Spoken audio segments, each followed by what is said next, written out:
বিয়ের মধ্যে উকিল বাবা সম্পর্কে ইসলাম কি বলে? উকিল বাবা হলো ফেক বাবা, 2 নম্বর বাবা। এ বাবার কোনো অবস্থান ইসলামে নাই। যুবক যারা বিয়ে করবেন, খবরদার, বিয়েতে কোনো এই 2 নম্বর বাবা রাখবেন না। আমাদের এই অঞ্চলে 2 নম্বর বাবার পরিমাণ অনেক বেশি। আপনার জন্মদাতা বাপ জাজ্জল্যমান বেঁচে আছেন, যদি মরে যান আম্মুর রজুলে সিমু আবি, আপনার চাচা আছেন বাপের মতো, হাদিস বলছে। আপনার দাদা আছেন, তিনি আপনার বাপের জায়গায়, বড় ভাই আছেন, সেখানে আবার কোত্থেকে কোন নকল বাপ আসছে? জলজন্ত বাপ বসা বিয়ের মজলিসে আরেক বেটার ডাইকায় না বলে যে উনি হলেন উকিল বাপ। লা হাওলা ওয়ালা কুওয়াতা ইল্লা বিল্লাহ। বিয়েতে কোনো উকিল বাপের কোনো সিস্টেম ইসলামে নাই। কিসের উকিল বাপ? বাপ নিজে তার সন্তানকে বিয়ে দিবে, উকিল বাপ আবার কি? এই উকিল বাপের নাম দিয়া ওই মেয়েরা উকিল বাপের সাথে সারা জীবন দেখা সাক্ষাৎ করে, মনে করে বাপ। ওই নকল বাপ নকল সন্তানের কাছ থেকে হাদিয়া তোফা পায়, সারা জীবন বিশেষ কেয়ার পায়, যত্ন পায়, যে উকিল বাপ। এই পুরা জিনিসটাই ফেক এবং 2 নম্বর। কোনো উকিল বাপ টাপ নাই। নিজের বাপে নিজেকে বিয়ে দিবেন। বাপ নাই, আপনার চাচা আছেন, দাদা আছেন, তারা বিয়ে দিবেন, তারা নাই। বড় ভাই আছেন, তিনি বিয়ে দিবেন, তারা নাই। কোন ইমাম সাহেব গণ্যমান্য ব্যক্তি বিয়ে দিবেন। কিন্তু আপনার বিয়েতে কোনো উকিল বাপ, ছেলে হোক আর মেয়ে হোক, কোনো উকিল বাপের প্রয়োজন। ওই উকিল বাপ যায় ইজিন আনতে, অনুমতি আনতে মেয়ের কাছ থেকে। তার সাথে মেয়ের সাথে দেখা দেওয়াই জায়েজ নাই। গায়রে মারাম হয়ে থাকলে সে আবার উকিল বাপ হয় কেমনে? এই 2 নম্বর বাপ বর্জন করবেন তো ইনশাআল্লাহ। আল্লাহ রাব্বুল আলামিন কোরআনে কারীমে বলেছেন, উদউহুম লিআবাইহিম, মানুষকে তার বাপের নাম দিয়ে বাপের সাথে সম্বন্ধ করে ডাকো। এটা আল্লাহর কাছে অধিক ন্যায়সঙ্গত, যুক্তিসঙ্গত। যে বাপ না, এই লোক কিভাবে বাপ হবে? শ্বশুরকে বাপ বলা হয় সম্মানার্থে, সেটার আবার নাজায়েজ ফতোয়া দিয়েন না। ওইটা সম্মানার্থে বলা হয়, ওইটা হাকিকি অর্থে বলা হয় না। কিন্তু উকিল বাপ নাম দিয়া যে উকিল বাপ বানাইছেন, বিবাহের জন্য মোহর এবং বিবাহের জন্য ইজাব কবুল, এগুলো বিবাহের আনুষঙ্গিক বিষয়। বিবাহের আনুষঙ্গিক বিষয়ের মধ্যে উকিল বাপ নামের কোনো জিনিস নাই। এটা পুরাটা ভুয়া। অতএব বর্জন করবো তো আমরা ইনশাআল্লাহ। নামাজে দাঁড়ালে বিভিন্ন রকমের চিন্তা আসে, করণীয় কি হবে? দেখুন, আমাদের বেশিরভাগ মুসলমান, বিশেষ করে মুসল্লি যারা নিয়মিত নামাজে দেখেন, ভাইদের বোনদের প্রশ্ন হলো, অভিযোগ হলো, নিজের ব্যাপারে নিজের অনুযোগ হলো যে নামাজে মনোযোগ থাকে না। আমি একটা কথা বলি, যে নামাজে মনোযোগ থাকে না, এর কারণ কি? এর অনেক কারণ আছে। শেখ বিন বাজ রাহিমাহুল্লাহ, তিনি নামাজে মনোযোগ না থাকার 33টি কারণ চিহ্নিত করেছেন এবং এটার উপরে একটা আর্টিকেল তৈরি হয়েছে। সেটার বাংলা অনুবাদ করেছি আমি, বিভিন্ন জাতীয় দৈনিকে প্রকাশও হয়েছে। এই কারণগুলোর ভিতরে মূল কারণ যেটা, সেটা হলো সারা দিন রাত 24 ঘন্টার মধ্যে আমাদের চিন্তাতে, মননে, মগজে, মস্তিষ্কে দুনিয়া আর দুনিয়া।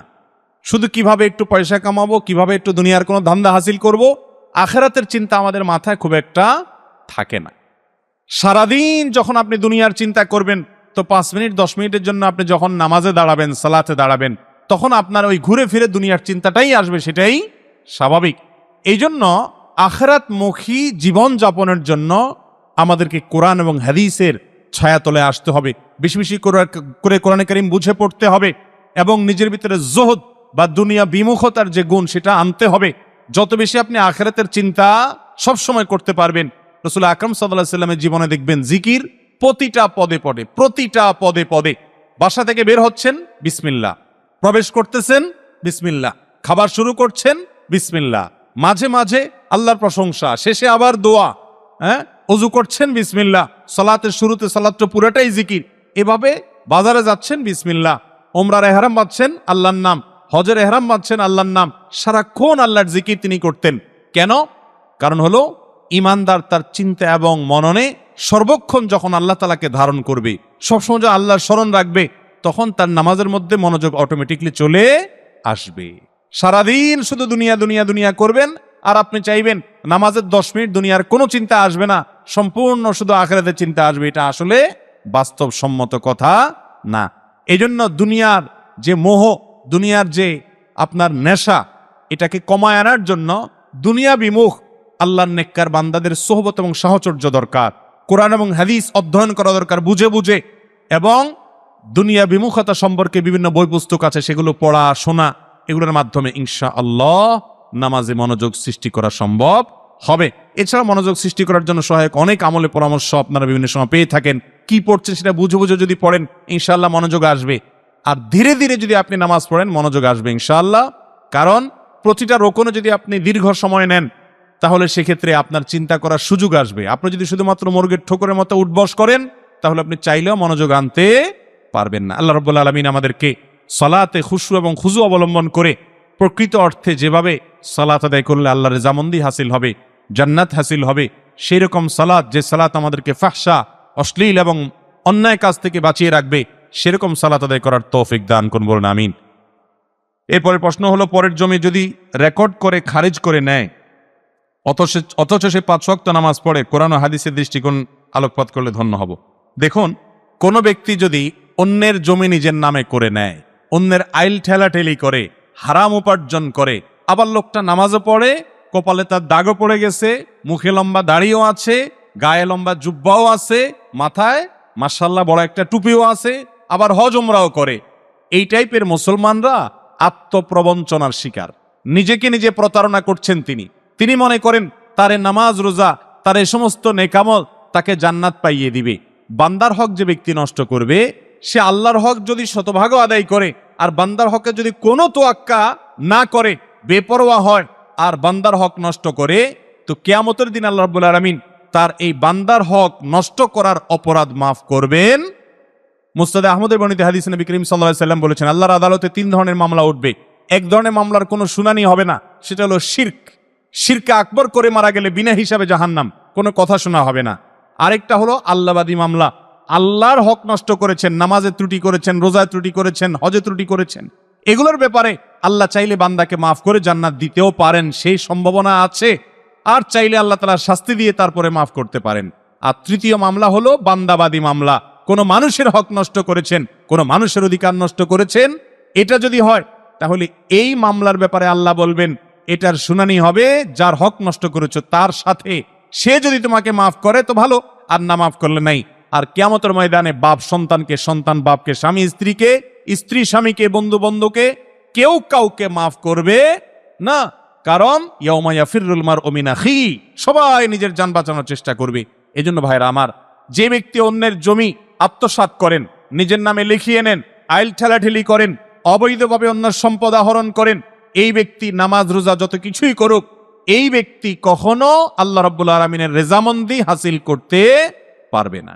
যদি কেউ অন্যায় করার পর তার ভিতরে উপলব্ধি জাগ্রত হয়েছে, প্রায়শ্চিত্ত করেছেন, তওবা করেছেন, তাহলে পাওনাদারের পাওনা পরিশোধ করে দিয়ে আল্লাহর কাছে মাপ চাইলে আল্লাহ মাফ করতে পারেন এবং তার মাপ পাওয়া যেতে পারে ইনশাআল্লাহ।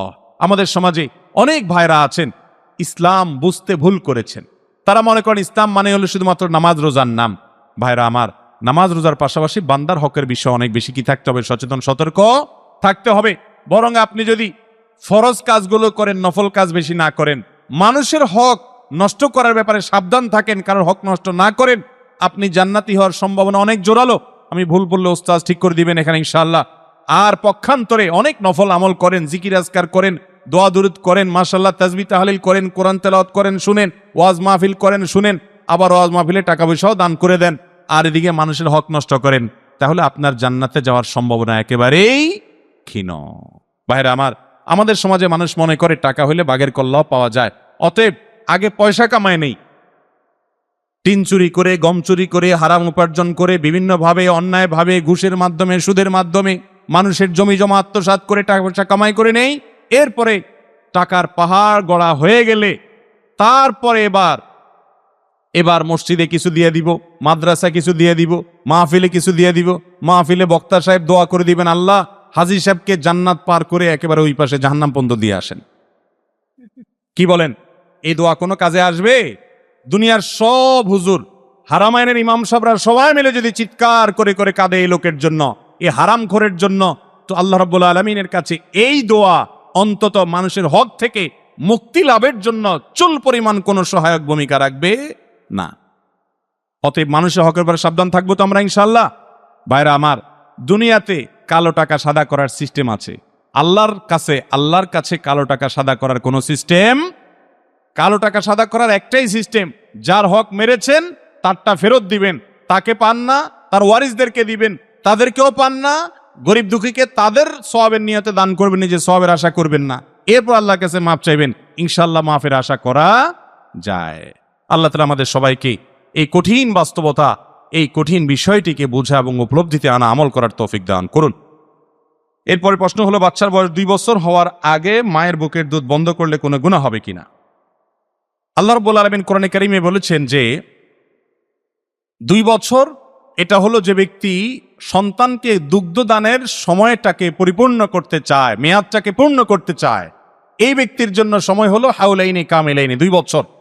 যদি 2 বছরের নিচে দুধ বন্ধ করতে চায় কোনো মা, কোনো কারণে তার কষ্ট হয়, অসুবিধা হয়, অথবা দুধ পাওয়া যায় না, নানা কারণে যদি আগে বন্ধ করেন তাতে মায়ের কোনো গুনাহ হবে না। তবে যদি কোনো ওজর ছাড়া, আজকাল একটা স্টাইল বের হয়েছে, আল্লাহ মাফ করুন, অনেক মায়েরা সন্তানকে দুধ দিতে চান না। কেন? কারণ তার শরীর ভেঙে যাবে, রূপ লাবণ্য নষ্ট হয়ে যাবে, সেই জন্য দুধ দিতে চান না, আলগা দুধ খাওয়ায়। আছে না নাই? আল্লাহ রাব্বুল আলামিন মায়ের বুকে যে দুধ দিয়েছেন এটা কার রিজিক? বাচ্চার রিজিক। অতএব তথাকথিত নিজের শরীর ভেঙে যাবে, সৌন্দর্য নষ্ট হয়ে যাবে, এই অজুহাতে যদি কোনো মা তার শিশু সন্তানকে বঞ্চিত করেন, তাহলে অবশ্যই সেটা সন্তানের প্রতি অবিচার হবে, সেটা তার জন্য উচিত কাজ না। কিন্তু যদি কোনো ওজরের ভিত্তিতে, ধরুন 15 মাস, 16 মাস, 17 মাসেই আগেই বন্ধ করে দিলেন, তাতে ইনশাল্লাহ কোনো গুনাহ হবে না। এরপরে প্রশ্ন হলো, ওজুর পরে কালিমায়ে শাহাদাত পড়তে হয়, আকাশের দিকে না তাকিয়ে এভাবে পড়লে কি সওয়াব পাওয়া যায়? ওজু শেষ হওয়ার পর কেউ যদি কালিমায়ে শাহাদা পাঠ করে, আশহাদু আল্লা ইলাহা ইল্লাল্লাহু ওয়াহদাহু লা শারীকা লাহু ওয়া আশহাদু আন্না মুহাম্মাদান আবদুহু ওয়া রাসূলুহু, কেউ যদি কালিমায়ে শাহাদা পাঠ করে ওজু করার পর, এবং কোন কোন রিওয়ায়াতে একটা দোয়ার কথা আছে, আল্লাহুম্মা জাআলনি মিনাত তাওয়াবিন ওয়া জাআলনি মিনাল মুতাতাহহিরিন, এই বিশেষ করে কালিমায়ে শাহাদা এবং পাশাপাশি এই দোয়াটাও কোন কোন বর্ণনায় আসছে। এটা যদি কেউ ওজুর পরে পাঠ করে, ওজুকে আগে ঠিক মতো করতে হবে, তারপরে যদি পাঠ করে সুন্দর মতো ওজু করার পর, নবী করিম সাল্লাল্লাহু আলাইহি সাল্লাম বলেছেন এই ব্যক্তির জন্য জান্নাতের 8 দরজার যে কোনোটা দিয়ে প্রবেশ করার সুযোগ তৈরি হয়। এই আমলটা অত্যন্ত গুরুত্বপূর্ণ একটা আমল, কিন্তু আগে ইসবাগে ওজু করতে হবে। ওজুর ক্ষেত্রে সমস্ত হাদিসগুলো দেখলে দেখা যায় নবী করিম সাল্লাল্লাহু আলাইহি সাল্লাম ওজুকে ইসবাগ করতে বলেছেন, অর্থাৎ ওজুকে পরিপূর্ণ করতে বলেছেন। ওজুর পরিপূর্ণতা বুঝেন? এই যে শীতের সময় একটু কোনো রকম পানি দিয়ে তাড়াতাড়ি করে আপনি জান বাঁচায় ফেললেন, এটা কি পরিপূর্ণ ওজু হয়? ভালো করে ডলতে হয়, ভালো করে ডলতে হয়। ওয়াইলুল লিল আকাবি মিনান নার, পায়ের গিড়াগুলো, গোড়ালিগুলো শুকনা থাকে, এবং বিশেষ করে শীতের সময় ত্বকের যত্ন নিতে হয়, যেরকম ওজুরও যত্ন নিতে হয়। নবী করিম সাল্লাল্লাহু আলাইহি সাল্লাম এগুলোকে জাহান্নামের আগুন থেকে বাঁচাতে বলেছেন, অর্থাৎ ভালো করে ডলতে বলেছেন। এর মাধ্যমে আপনি ওজুকে পরিপূর্ণভাবে করলেন, বিসমিল্লাহ বলে করলেন। ওজুর সাথে মেসওয়াক করা, এটা একটা গুরুত্বপূর্ণ সুন্নাহ। আজকাল এই সুন্নাহ হারিয়ে গেছে। মেসওয়াক আমাদের পকেটে আছে, বেশিরভাগ মানুষের নাই। তো যাই হোক, ওজুকে যদি আপনি যথাযথভাবে করেন, সমস্ত সুন্নাতগুলো মেনে করেন, এরপরে কালিমায়ে শাহাদা পাঠ করেন, এই ফজিলত পাওয়া যাবে। এখন কথা হলো আকাশের দিকে তাকাতে হবে কিনা। তাকানোর ব্যাপারে কয়েকটা বর্ণনা পাওয়া যায়। বেশিরভাগ বর্ণনাতে তাকানোর শর্ত নাই, কোন কোন বর্ণনায় আকাশের দিকে তাকিয়ে এই কালিমায়ে শাহাদা পাঠ করার কথাও বর্ণিত আছে। আর সেই কারণে আপনি কালিমায়ে শাহাদা যদি আকাশের দিকে তাকিয়ে পাঠ করেন, ইনশাআল্লাহ বিইذনিল্লাহ এই ফজিলত আপনি হাসিল করবেন। আল্লাহু আলাম। এরপরে প্রশ্ন হলো, কোরআন তেলাওয়াতের সময় যে সিজদা পরে এর সাথে সাথে কি সিজদা দিতে হবে নাকি পরে দিতে হবে? এবং আরেকটা প্রশ্ন সম্পর্ক আছে, সেটা হলো কোরআনে কারীমের সিজদার আয়াত তেলাওয়াত করার পর সিজদা না দিলে গুনাহ হবে কিনা। তো দ্বিতীয়টার উত্তর হলো যে হানাফি মাযহাব অনুযায়ী, ফিকহে হানাফির দৃষ্টিকোণ হলো তেলাওয়াতে সিজদা দেওয়া ওয়াজিব। যদিও সৌদি আরবের উলামায়ে কেরাম, অন্যান্য উলামায়ে কেরাম অনেকে এটাকে সুন্নতে মুআক্কাদা বলেছেন। সুন্নতে মুআক্কাদা এটাও ওয়াজিবের কাছাকাছি, অর্থাৎ এটা করবে একজন মানুষ। তো সিজদায় তেলাওয়াত বা কোরআনে কারীমে যে তেলাওয়াতের সিজদা আছে, এটা অনেকে করেন কি, খতম হয়ে গেলে একসাথে 14টা গুনে গুনে দিয়ে দেন। আছে না এরকম অনেকে? এটা সুন্নাহ সম্মত কাজ না। সুন্নাত হলো সাথে সাথে দেওয়া। আমরা সিজদার আয়াত তেলাওয়াত করার পরে সিজদা কেন দেই?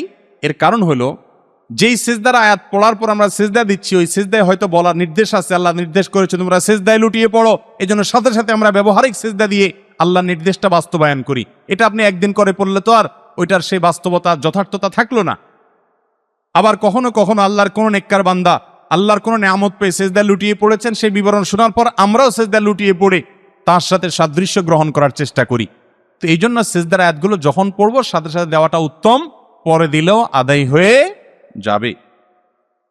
এরপরে প্রশ্ন হলো, শীতের কারণে ফরজ গোসল বিলম্ব করা কি উচিত হবে? ভাই নামাজকে বিলম্ব করার কোনো সুযোগ নেই, নামাজ আদায় করতেই হবে। শীতের কারণে যদি আপনি কথার কথা খাগড়াছড়ির ওই যে কি একটা জায়গা আছে ওখানে যদি যান, এত ঠান্ডা, সাজেকে যদি যান যেখানে এত ঠান্ডা যে পানি হাত দিলে আপনার বরফ হয়ে যাওয়ার উপক্রম আছে, আপনি অজু করলে গোসল করলে এই পানি দিয়ে আপনার মহা বিপদ হতে পারে এবং গরম পানি করার কোনো অ্যারেঞ্জ নাই, এরকম যদি হয় তাহলে আপনি তায়াম্মুম করে আপনার ফজরের নামাজ আদায় করতে পারবেন। আর যদি এরকম না হয় তাহলে সেক্ষেত্রে ঠান্ডা পানি অজুহাত দিয়ে আপনি তায়াম্মুম করে নামাজ পড়বেন বা নামাজ পড়ে পড়বেন, এই সুযোগ নাই। ইন্নাস সালাতা কানাত আল মুমিনিনা কিতাব মাওকুতা, নামাজ টাইম মতো পড়তে হবে। আমাদের অনেক ভাইরা আছেন এখানে এসে অজুহাত বের করেন, দেখবেন শহর অঞ্চল তো বটেই, গ্রামেও পর্যন্ত আজকাল গরম পানির অ্যারেঞ্জ বা ব্যবস্থা আছে না নাই?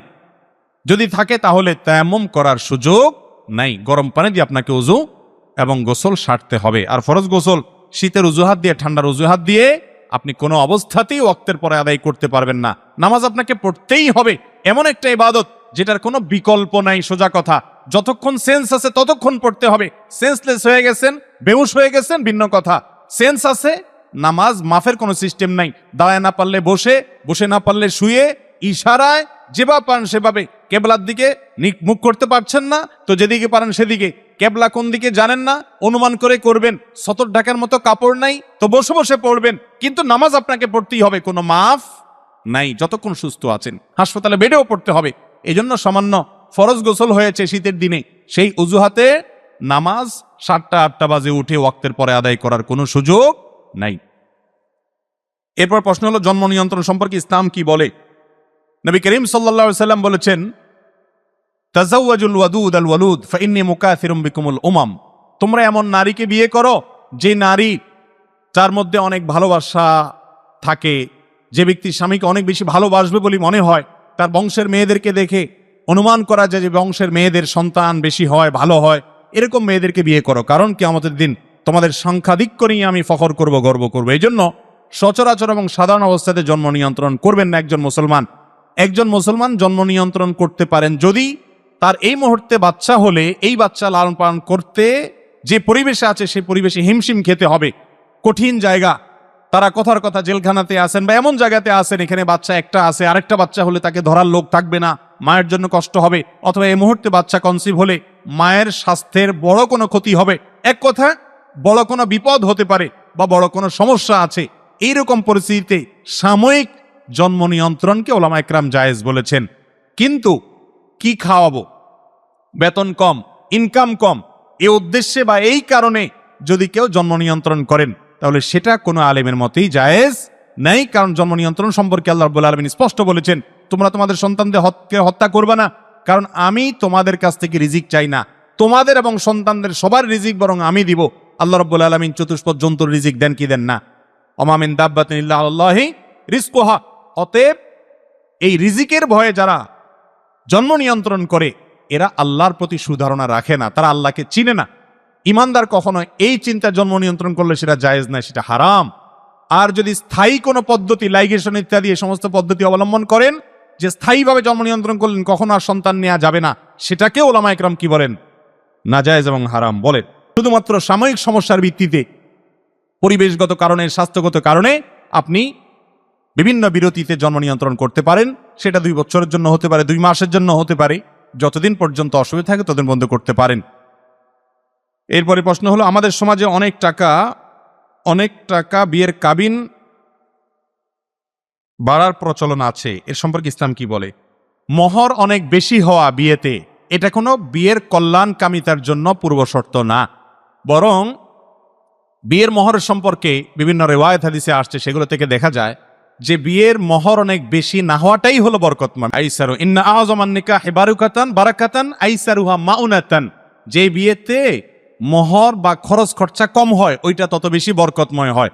ওই যে বড় বড় নায়ক নায়িকা এবং মডেলদের বিয়ে দেখবেন, কোটি কোটি টাকা খরচ, বিশাল আয়োজন, 2 মাস 3 মাস না যেতেই বেশ ভেঙে গেছে, মেড ইন চায়নার মতো, ঠিক না ঠিক?